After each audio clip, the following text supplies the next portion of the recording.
हिंदी फिल्मों के action star tiger Shroff, जिन्होंने 2014 में अपना डेब्यू किया था, उन्होंने 2016 तक खुद को हिंदी सिनेमा में एस्टैब्लिश कर लिया था as an action hero.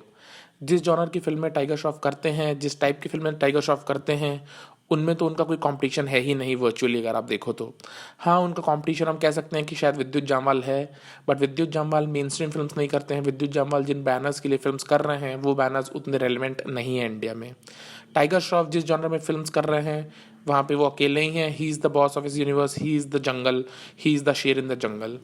But बहुत कम लोग ये जानते हैं कि टाइगर श्रॉफ ने मार्वल की फिल्म स्पाइडरमैन के लिए ऑडिशन किया था और उसके बाद मार्वल ने टाइगर श्रॉफ को रिजेक्ट कर दिया था। क्या है पूरा मामला, इस बारे में मैं आपको आज बताऊंगा। तो एक्चुअली बात है 2015 की। 2015 में सोनी, जो स्पाइडरमैन कॉमिक्स को ओन करती है, उसने अनाउंस किया था कि वो फिर से स्पाइडरमैन को रीबूट करेगी after the amazing Spiderman, and इस बार फिर से न्यू स्पाइडरमैन की कास्टिंग की जाएगी and cast throughout the world. कोई कहीं से भी हो सकता है, किसी भी कल्चरल बैकग्राउंड से हो सकता है, किसी भी रंग रूप शेप और फॉर्म का हो सकता है, उसको कंसिडर किया जाएगा, ऐसा सोनी ने कहा था। और जब ये चीज़ अनाउंस हुई थी तो पूरे वर्ल्ड के बहुत सारे मूवी स्टार्स ने ऑडिशन टेप्स भेजे थे, जिसमें से सोनी वालों ने 15 से 20 टेप्स को फाइनलाइज किया था फॉर फाइनल ऑडिशंस, एंड उनमें से एक थे tiger Shroff. Tiger Shroff along with Tom Holland and multiple other people, ये लोग लॉस एंजलिस गए थे।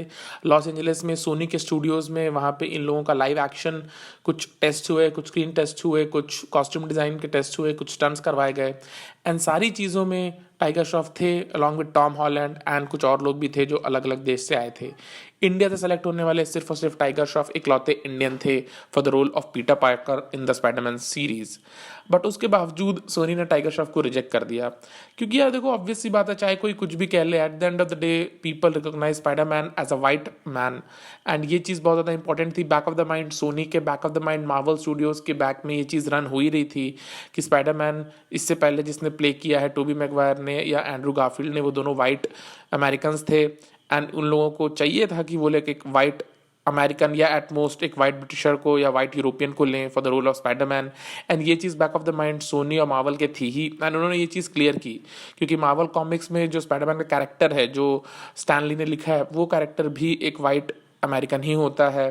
तो चाहे ऑल्दो सोनी ने 2015 में अनाउंस किया था कि किसी भी शेप रंग रूप के इंसान को कंसिडर किया जाएगा, बट जब कास्टिंग शुरू हुई और जब उनके फैंस का फीडबैक आने लगा तो people wanted a white man as Marvel's and Sony's Spiderman, and वो चीज़ टाइगर श्रॉफ के लिए एक मेजर बैरियर साबित हुई। साथ ही साथ टाइगर श्रॉफ ऑब्वियसली क्योंकि एक बहुत अच्छे एक्टर नहीं है, एक बहुत ज़्यादा गदर स्क्रीन प्रेजेंस टाइगर श्रॉफ करनी है। Tiger Shroff no doubt is great when it comes to action, but Tiger Shroff का स्क्रीन प्रेजेंस, टाइगर श्रॉफ का जो एक्टिंग एबिलिटीज़ हैं, इस चीज़ को लेकर के भी मार्वल ने एक बहुत बड़ा क्वेश्चन मार्क टाइगर श्रॉफ के ऊपर लगाया।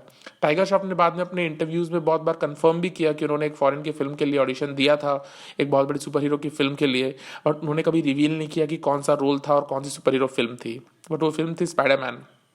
टाइगर श्रॉफ ने मार्वल को और सोनी के एग्जीक्यूटिव्स को कंफर्म करने की, उनको कन्विंस करने की कोशिश भी की कि वो बहुत अच्छे स्टंट कर सकते हैं और वीएफएक्स में बहुत पैसा बचाया जा सकता है, उनको बॉडी डबल की जरूरत नहीं पड़ेगी, this and that. But obviously Marvel की फिल्म्स एंड स्पाइडरमैन की films is not only about VFX. वहाँ पे एक सर्टन इमोशन लेकर के आना ही है। आंट में और मैरी जेन और पीटर पार्कर का जो एक तीन लोगों का जो कैरेक्टर है, उनके जो इमोशनल कॉर्ड्स हैं, उनको स्ट्राइक करने के लिए they wanted an actor on par with people जो उन्होंने प्रीवियसली स्पाइडरमैन का रोल्स प्ले किए हैं। एंड टाइगर श्रॉफ की एक्टिंग एबिलिटीज़ को लेकर के क्वेश्चन तो थे ही, साथ ही साथ because tiger Shroff was not a white individual, ये चीज़ मार्वल वालों को कन्विंस कर गई कि tiger Shroff will not suit the part. And also उन लोगों को एक बहुत यंग लड़का चाहिए था, एंड टाइगर श्रॉफ थोड़े से एज थे अपने एज कैटेगरी में। Tom Holland who was 18 years old, उनके ऑडिशंस बहुत पसंद आए मार्वल और सोनी वालों को, एंड मार्वल और सोनी ने टॉम हॉलैंड का फाइनलाइज किया, एंड मार्वल एंड सोनी ने रिजेक्ट कर दिया था टाइगर श्रॉफ को for the role of Spiderman.